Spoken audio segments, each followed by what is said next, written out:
நமக்கு தெரியும், ஒன்று படைப்பு கோட்பாடு, அப்படி இல்லைன்னா இந்த உயிரிலிருந்து இது வந்துச்சு, இதிலிருந்து இது வந்துச்சு அப்படின்னு சொல்கிற பரிணாம கோட்பாடு.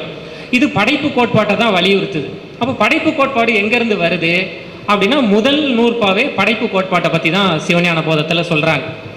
எப்படி சொல்கிறாங்கன்னா, கடவுள் எப்படி உலகத்தை படைச்சாரு அப்படிங்கிறத சொல்கிறார். முதல் வரியே சிவஞான போதத்தில் கடவுள் இந்த உலகத்தை எப்படி படைச்சாரு அப்படிங்கிறது தான்.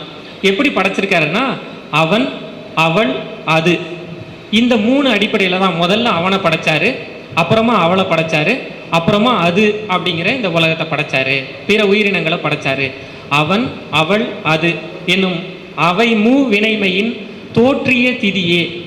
அப்படி இதுதான் சிவஞான போதம் கூறும் படைப்பு கொள்கை. எப்படி கடவுள் உலகத்தை படைச்சாரு அப்படிங்கிறது. அப்போ 3 செயல் செஞ்சிருக்காரு. அவனை படைக்கிறது, அவளை படைக்கிறது, அதை படைக்கிறது. இப்படி 3 செயல்களை கடவுள் செஞ்சிருக்காரு.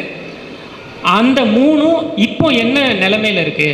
அவனுடைய நிலைமை என்ன, அவளுடைய நிலைமை என்ன, அதன் நிலைமை என்ன, இந்த உலகத்தின் நிலைமை என்ன? கடவுள் படைச்ச 3 இப்போ நல்ல நிலைமையில தான் இருக்கா இல்லையா அப்படின்னா, மெய்கண்டாரே இல்லை அப்படின்னு முடிவுக்கு வந்துடுறார். என்ன முடிவு சொல்றாருன்னா, அவையெல்லாம் ஒடுங்கி போயிருச்சு, பாவத்தில் விழுந்துட்டாங்க அவங்க எல்லாருமே, இந்த உலகமே மொத்தமாக பாவத்தில் சிக்கிருச்சு அப்படிங்கிறதையே சொல்றார். ஒடுங்கி மலத்துளதாம் அப்படின்னு சொல்றாரு அடுத்து.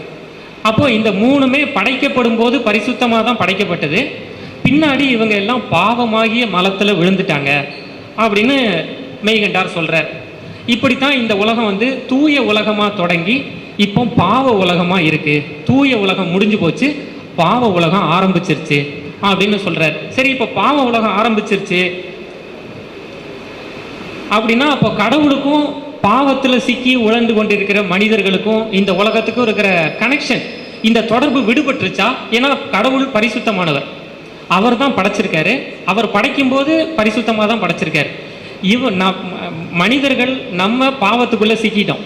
அப்போ கடவுளுக்கும் நமக்குமான தொடர்பு அருந்து போயிருச்சா அப்படிங்கிற கேள்வி இந்த இடத்துல ஒரு நியாயமான கேள்வி. இந்த கேள்விக்கு அவரே அடுத்து பதில் சொல்கிறார். சிவஞான போதத்தில் இருக்கிற ஒரு விஷயம் என்னென்னா, பேராசிரியர் ஐயா சொல்கிறது போல், நீங்கள் என்ன கேள்வி கேட்டாலும் அதுக்கு அடுத்த 100 அதுக்கு அடுத்த 100 அதுக்கு அடுத்த 100 உங்களுடைய எல்லா கேள்விகளையும் கிட்டத்தட்ட புரிஞ்சு வச்சுக்கிட்டு பதில் சொல்கிற மாதிரி இருக்குது. முதல் 100 முடிக்கும் போது நமக்கு வர்ற கேள்வி, கடவுளுக்கும் மனிதனுக்குமான தொடர்பு அறுபட்டுருச்சா அப்படின்னா, அதுக்கு 2வது 100 பதில் இருக்குது. அவையே அப்படின்னு ஆரம்பிக்கிறார். அவைனா எதெல்லாம்? அவன், அவள், அது, இந்த 3. அவன், அவள், அது 3 பேருமே பாவ உலகத்தில் இருக்காங்க, பாவ மலத்தில் இருக்காங்க. அப்படியானால் கடவுளின் தொடர்பு அருந்து விட்டதா அப்படின்னா, இல்லை, இந்த உலகத்தில் கடவுளுடைய ஆணைக்கு கீழே தான் எல்லாமே. நீங்கள் நினைக்கிற மாதிரி கிடையாது. அப்படி தொடர்பெல்லாம் அருந்து போயிடல. பாவ உலகத்தில் பாவ மலத்தில் சிக்கிக்கிட்டு இருந்தாலும் அவங்க கடவுளுடைய ஆணைக்கு கட்டுப்பட்டவங்க தான் அப்படின்னு அடுத்து சொல்கிறார். தோற்றுவித்தலும் இதில் என்ன சொல்கிறாருன்னா, அவையே தானே ஆயிரு வினையின் போக்குவரவு புரிய ஆணையின் நீக்கமின்றி நிற்கும் அன்றே. இதுதான் அந்த நூல்பா.